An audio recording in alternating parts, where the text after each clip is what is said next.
عمر نے بغیر کچھ کہے مگ تھام لیا تھا. حالے کچن سے باہر جانے لگی جو عمر کی آواز سنائی دی. دل کیوں کسی کی آواز پر آپ کے قدم جکڑ لیتا ہے؟ کیا محبت؟ وہ پوچھ رہا تھا. دل بے پناہ دھڑک رہا تھا. حالے مسکرا کر اس کی جانب مڑی تھی. اس کی آنکھوں میں کچھ تھا. ضروری تو نہیں محبت ہی آپ کے قدم جکڑ لے. ترس اور ہمدردی بھی کوئی جذبہ ہوتا ہے. وہ بول کر مڑ گئی. پیچھے عمر نے ڈھیر سارے جذبات اندر دبا لیے. موڈ بری طرح خراب ہو چکا تھا. لیکن سامنے بھی تو حالے تھی.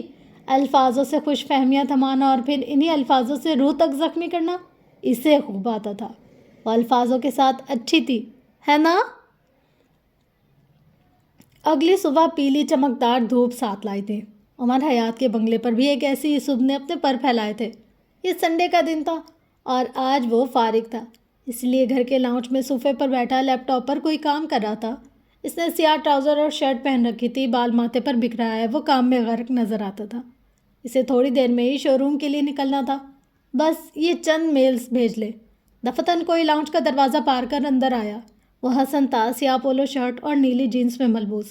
اس نے بال سلیقے سے جما رکھے تھے. وہ ہر روز ہی آتا تھا. نفیسہ حیات کا فیوریٹ جو تھا. اجازت ہو تو میں اندر آ جاؤں ایس پی صاحب؟ وہ اندر آ کر بولا تھا. عمر نے سر نہیں اٹھایا. تم اندر آ چکے ہو حسن اور اب اگر ایک بھی غیر ضروری بات کی تو عین ممکن ہے کہ واپس نہ جا پاؤ. حسن نے برا سا منہ بنایا. تم صرف میرے سامنے بنتے ہو یا پھر واقعی جیمس بانڈ ہو؟ وہ دب سے اس کے ساتھ صوفے پر آ کر بیٹھا تھا. اگر تم میری شکایت اپنی بہن کو نہ لگاؤ تو ابھی کے ابھی میں ثابت کر دیتا ہوں کون کتنے پانی میں ہے. وہ اب بھی مصروف سے انداز میں بولا تھا. حسن نے گہری سانس لی. کیا تم دونوں ٹھیک نہیں ہو سکتے؟ اب کہ وہ یاسیت سے بولا تھا. تم دونوں میرے آئیڈیل کپل تھے. پلیز ٹھیک ہو جاؤ.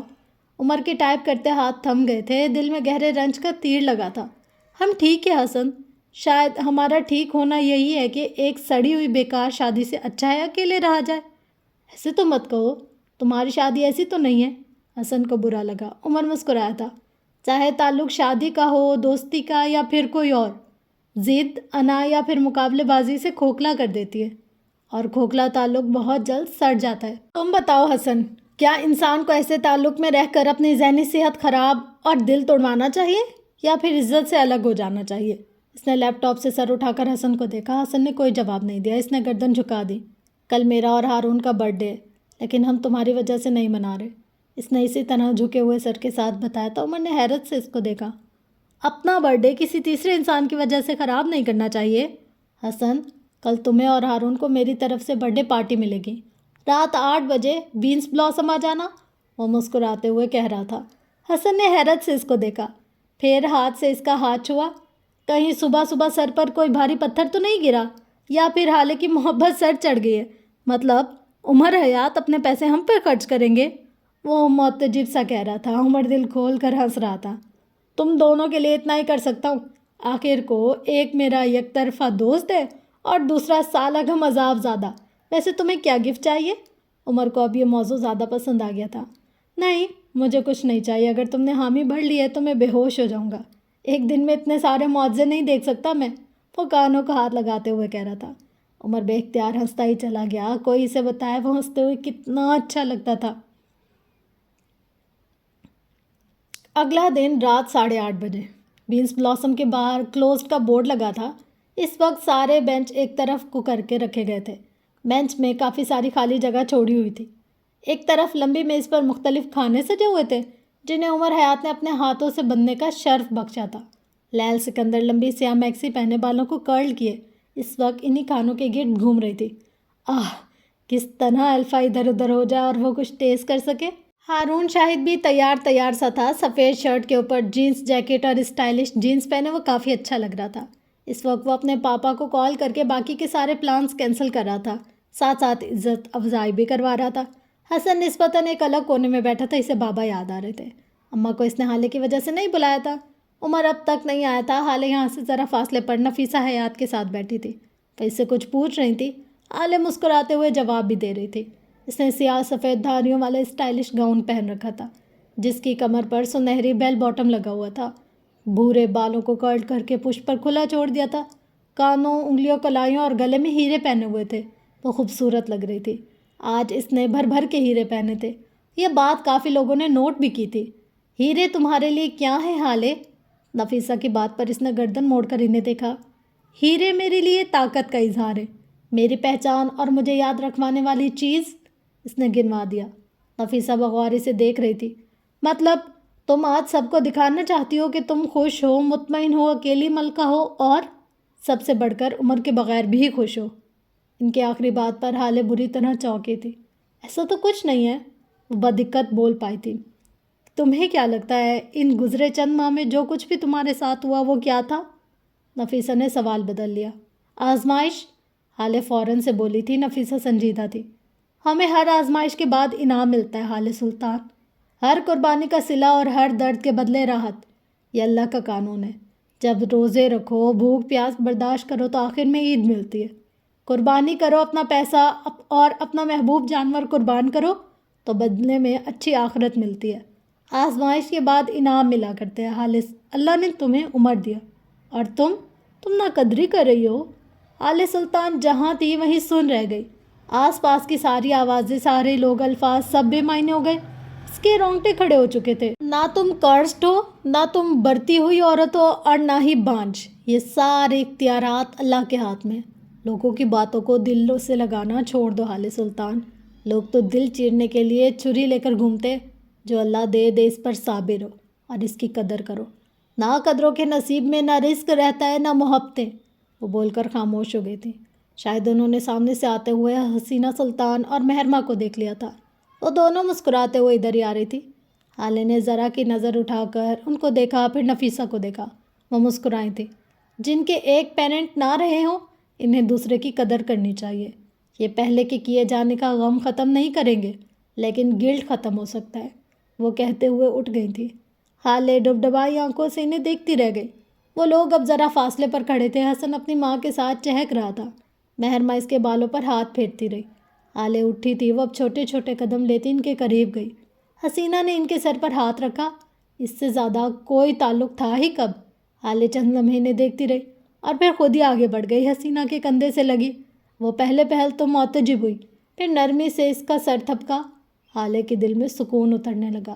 مہر اس سے ملی تھی، وہ بس خاموش کھڑی رہی۔ نا قدروں کی فہرست میں اپنا نام شامل کروانا اس کے لیے برا مشورہ تھا۔ کچھ وقت بعد وہ سب لمبی میز کے گرد جمع تھے۔ عمر آ چکا تھا۔ اس نے سیاہ ڈنر شرٹ کے ساتھ سیاہی پینٹ پہن رکھی تھی۔ کف موڑے ہوئے اور بالوں کو سلیقے سے جمائے کافی اچھا لگ رہا تھا۔ وہ اس کے ساتھ ایک لڑکی بھی آئی تھی، 18-19 برس کی، سانولے چہرے اور گھنگریالے بالوں والی نورے۔ وہ بہت ہنسمکھ سی تھی، ہر ایک کے ساتھ فوراً گھل مل گئی سوائے حالے کے۔ عمر کے ہاتھ میں ایک چھوٹا سا پپی تھا۔ یہ تمہارے لیے حسن۔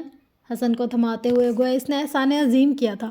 اس کا نام برونو ہی رکھنا، اس کی نسل تمہارے پچھلے کتے سے ملتی ہے۔ برونو تو ایک ہی تھا، حسن یاسیت سے بولا۔ اس سے پوچھ لو، یہ بھی اس کا کوئی چچا زاد یا ماموں زاد ہی لگتا ہوگا۔ عمر بیزاری سے کہتا میز کی جانب بڑھ آیا تھا، وہیں جہاں نورے بیٹھی تھی۔ اس وقت وہ عمر کے ساتھ والی کرسی پر بیٹھی حالے کو سخت زہر لگ رہی تھی۔ عمر بار بار مسکرا کر اس سے کچھ کہہ رہا تھا۔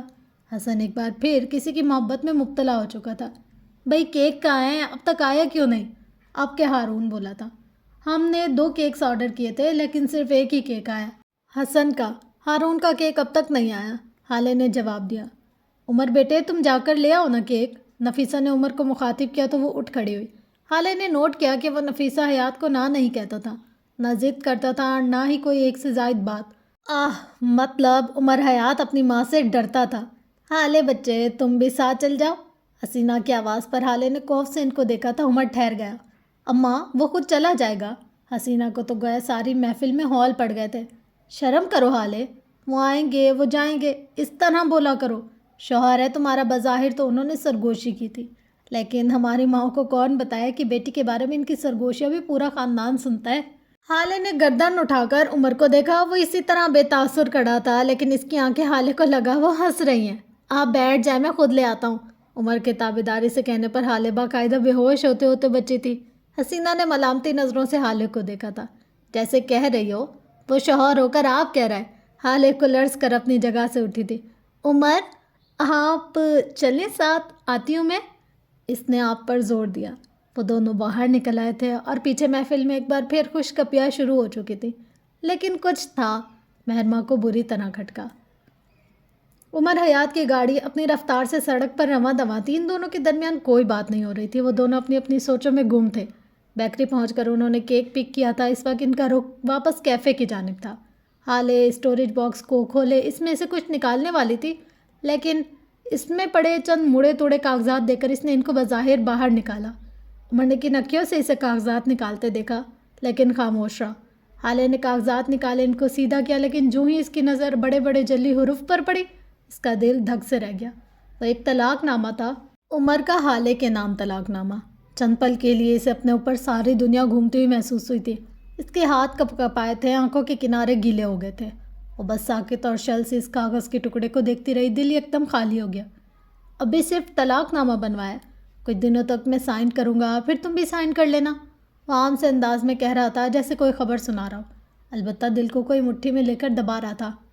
اسٹاپ دا کار، حالے مشینی انداز میں بولی تھی۔ عمر اس پر دھیان دیے بغیر گاڑی چلاتا رہا۔ اسٹاپ دی کار، وہ اپنی پوری قوت سے دھاڑی تھی۔ عمر نے مٹھی بھینچ لی اور گاڑی روک دی۔ اب وہ اپنی طرف سے نکل کر باہر آیا تھا۔ سنسان خالی سڑک، یہ وہی سڑک تھی جہاں وہ پہلی بار ملے تھے۔ حالے نے جارحانہ انداز میں اپنی جانب کا دروازہ کھولا اور باہر آئی۔ تم یہی چاہتی تھی نا؟ اب مل رہا ہے تو کیا تکلیف ہے؟ وہ سخت خوف زدہ تھا۔ جہنم میں جاؤ تم، ابھی کے ابھی دو نا طلاق، ان پیپرز کا کیا جھنجھٹ، جب تمہیں چھوڑنا ہی ہے تو ابھی کے ابھی چھوڑو، وہ بھی چیخی تھی۔ عمر نے خود کو کمپوز رکھنے کی کوشش کی۔ میں تمہیں مزید ہرٹ نہیں کرنا چاہتا حالے، تم میرے لیے اہم ہو، اچھا ہے یہی ہے، ہم بہتر طریقے سے الگ ہو جائیں، ایک دوسرے کو نقصان دیے بغیر، وہ تحمل سے کہہ رہا تھا۔ تم میرے بغیر جی لو گے؟ اس کی بات پر عمر ٹھہر گیا تھا، ایک پل کو دل بند ہوا تھا۔ میں نے جینے کی خواہش چھوڑ دی آل سلطان، مجھے بس جج صاحب اور ہیون کے لیے زندہ رہنا ہے، اور میں رہ لوں گا۔ حالے چند پل اسے دیکھتی رہی۔ دونوں کے بیچ لمبی خاموشی تھی۔ آسمان پر کھڑا چاند انہیں خاموشی سے تک رہا تھا۔ بہتی ہوائیں ان کے دکھ میں نم تھی۔ تاریک ویران سڑک، غمزدہ۔ اسی پہر حالے سلطان نے چاند کی دمکتی روشنی میں کھڑے شخص کو دیکھا۔ جب میں تم سے پہلی بار ملی تھی تو تم مجھے بہت قریبی لگے تھے۔ اس کی آنکھوں کے آگے ایک تاریک سیاہ رات کا منظر گھوم گیا تھا۔ سڑک پر پڑا کوئی نوجوان کراہ رہا تھا اور اسے پکار رہا تھا۔ اس کی آواز صحرا کی پیاسوں کی تاثیر مٹاتی تھی۔ میں جینا چاہتا ہوں، وہ بولی تو ہر شے ساکت ہو کر اسے سنی گئی۔ جب میں نے تمہیں دوسری بار دیکھا تھا تو مجھے تمہاری تکلیف سے تکلیف ہوئی تھی۔ تمہارا چہرہ شناسا سا لگا تھا، مجھے تمہاری آنکھوں کے سحر سے خوف آیا تھا۔ وہ ہسپتال کے بیڈ پر نیم دراز تھا۔ اس کا چہرہ سنجیدہ اور اسپاٹ تھا، لیکن اس کی آنکھیں وہ عام آنکھیں نہیں تھیں، وہ ساحر تھیں۔ اس کی زخمی چہرے، زخمی وجود والی، حالے کو دل میں گھپ کے۔ کیا آپ دوبارہ آئیں گی؟ وہ نم آنکھوں اور لرزتے ہوئے لہجے میں کہہ رہی تھی۔ عمر کا دل جیسے رک رک کر چل رہا تھا۔ وہ دم سادے اسے سنے کیا حالے کہے گئی۔ جب میں نے تمہیں تیسری بار دیکھا تھا وہ ایک پل کو رکی تھی، تب مجھے تم سے محبت ہو گئی تھی عمر۔ وہ شاپنگ مال میں کھڑے تھے، کسی نے اس کو عقب سے پکارا تب وہ ٹھہری تھی۔ سیاہ آنکھوں والا مرد کچھ کہہ رہا تھا، وہ سن رہی تھی۔ وہ کہہ رہا تھا، کسی کو اگر آپ سے محبت ہے تو اسے آپ کے سفید اور سیاہ سے بھی محبت ہونی چاہیے، اسے آپ کے پنک سے بھی محبت ہونی چاہیے۔ یہ محبت ہو جانے کا لمحہ تھا۔ عمر کی آنکھوں کی پتلیاں ساکت ہو گئی تھیں، اس کا دل ٹھہر گیا تھا۔ حالے سلطان اس کے سامنے کھڑی تھی، وہ عورت جس کے عشق میں اس نے 4 سالوں کا بنواس کاٹا تھا اور جس کے لیے کئی راتیں جاگ کر گزاری تھی، جس کے لیے دل ٹوٹا، شہر چھوٹا۔ وہ آج اس کے سامنے کھڑی تھی، اس سے اظہار محبت کر رہی تھی۔ آج اسے لگا تھا اس کی ماں صحیح کہتی تھی، اس کا بخت واقعی سکندر بخت تھا۔ میں تمہارے ساتھ جینا چاہتی ہوں عمر، وہ ہلکی نم آواز میں کہہ رہی تھی۔ ایک وقت تھا جب تم نے کہا تھا تم جینا چاہتے ہو اور میں رک گئی تھی، کیا آج تم میرے لیے نہیں رکو گے؟ عمر کو لگا وہ سانس نہیں لے سکے گا۔ I love you Umar, I really really love you, میں تمہارے بغیر نہیں جینا چاہتی، تم میرے لیے ضروری ہو، سانس لینے جتنی ضروری۔ تمہیں دل دیکھ کر دل سے ہیپی اینڈنگ اور ٹریجک اینڈنگز کا خیال نکل جاتا ہے، تمہارے ساتھ بس ٹوگیدر اینڈنگ کا خیال آتا ہے۔ You are the best man in the entire world, مجھے تم سے محبت ہے، بے انتہا محبت۔ عمر اسے دیکھتا رہا، گیلی ہوتی آنکھوں اور دھڑکتے ہوئے دل کے ساتھ۔ پھر وہ اس کے کان کے قریب جھکا۔ ہاں کرو، میں رونے لگوں گا، وہ ہلکی آواز میں بولا تھا۔ حالے مزید تیزی سے رونے لگی، اس کا چہرہ گیلا ہو گیا۔ عمر مسکرا رہا تھا، وہ دل کھول کر مسکرا رہا تھا۔ پرپوز کرو مجھے بدتمیز انسان، وہ اپنا چہرہ صاف کرتے ہوئے بولی۔ عمر کو حیرت ہوئی، اس دن ریسٹورنٹ میں کیا تو تھا، اب دوبارہ کیا پرپوز کروں؟ وہ پرپوزل جس میں مجھ سے زیادہ تمہاری تعریفیں تھی، گھٹنوں کے بل بیٹھو اور مجھے پرپوز کرو، نیچے کنکر ہیں چپ جائیں گے، وہ معصومیت سے کہہ رہا تھا۔ عمر! حالے چیخ پڑی۔ اوکے اوکے اوکے کول کہتا وہ سڑک پر گھٹنوں کے بل بیٹھ گیا۔ حالے کی آنکھوں میں آنسو تھے، چہرہ رویا رویا۔ عمر مسکرا رہا تھا، آسمان پہ کھڑا چاند دلچسپی سے انہیں دیکھ رہا تھا۔ اس نے حالے کا ہاتھ اپنے ہاتھ میں لیا تھا۔ حالے سلطان، کیا تمہیں عمر حیات اپنے تمام تر فراڈ، اپنی تمام تر وجاہت، پیسے کی محبت اور 2 معصوم ڈمپل کے ساتھ قبول ہے؟ حالے بے ساختہ ہنس پڑی تھی، پھر نم آنکھوں کے ساتھ اس بات میں سر ہلا۔ قبول ہے قبول ہے قبول ہے، اس نے سر ہلا ہلا کر اقرار کیا تھا۔ عمر حیات، کیا تمہیں حالے سلطان اپنے تمام تر حسن، اپنی تمام تر محبت اور اپنے ہارون اور حسن کے ساتھ قبول ہے؟ وہ آنکھوں میں شرارت لیے پوچھ رہی تھی۔ عمر نے اس کی آخری بات پر برا سا منہ بنایا تھا۔ وہ اٹھ کھڑا ہوا۔ آخری بات بس نکال دو، باقی تم ہر طرح سے قبول ہو قبول ہو قبول ہو۔ وہ سر کو خم دیتا کہہ رہا تھا۔ حالے محبت سے بس اسے تکے گئے۔ میری انگوٹھی کہاں ہے؟ ایک دم اسے کچھ یاد آیا۔ ایسے ہنگامی پرپوزل پہ بندہ ملتا ہے، صرف انگوٹھی نہیں۔ تم تو اس دن ریسٹورنٹ میں بھی انگوٹھی نہیں لائے تھے۔ حالے کو ایک اور صدمہ لگا تھا۔ عمر مسکرایا تھا۔ ہاں تو جانتا تو تم انکار ہی کرو گے، خام خواہ کا خرچہ ہو جاتا۔ حالے نے اسے ملامتی نظروں سے دیکھا تھا، پھر یکدم عمر کی آنکھیں چمکی تھی۔ وہ اسی طرح واپس گھٹنوں کے بل بیٹھا، حالے کا ہاتھ ہنسو تھام رکھا تھا۔ اب اس نے اپنی پینٹ کی جیب سے چابیوں کا چھوٹا سا گچھا نکالا اور ان کے ساتھ لٹکتی کی چین کی گول رنگ حالے کی انگلی میں پہنا دی۔ وہ ایک بار پھر ہنس دی۔ عمر اسے کی چین پہناتے ہوئے اٹھا۔ اب وہ اس کے عین سامنے کھڑا تھا، چاند کی روشنی، خالی ویران سڑک، ہلکی ہلکی ہوا، اور پھر اس نے اپنے ہاتھ حالے کے سامنے پھیلا دیے تھے۔ وہ اس کا اشارہ سمجھتے ہوئے مسکرائے تھے اور اپنا ہاتھ اس کے ہاتھ پر رکھا۔ وہ اس کا ہاتھ پکڑے اسے گول گول گھما رہا تھا اور اس کے بال، اس کی فراک سب ہوا کے دوش پر اڑ رہے تھے۔ زندگی مکمل تھی، حسین تھی ہمیشہ کے لیے۔ کیا تو خوبصورت اینڈنگ ہے بھائی صاحب۔ ابھی ناول اینڈ نہیں ہوا، تھوڑا ریلیکس کیجئے۔ بٹ آج کے ایپیسوڈ اینڈ ہو گئے، مطلب اتنا کوئی کیوٹ سا مومنٹ ہے نا یہ، اس سے آگے مجھے پڑھنے کو دل ہی نہیں کر رہا۔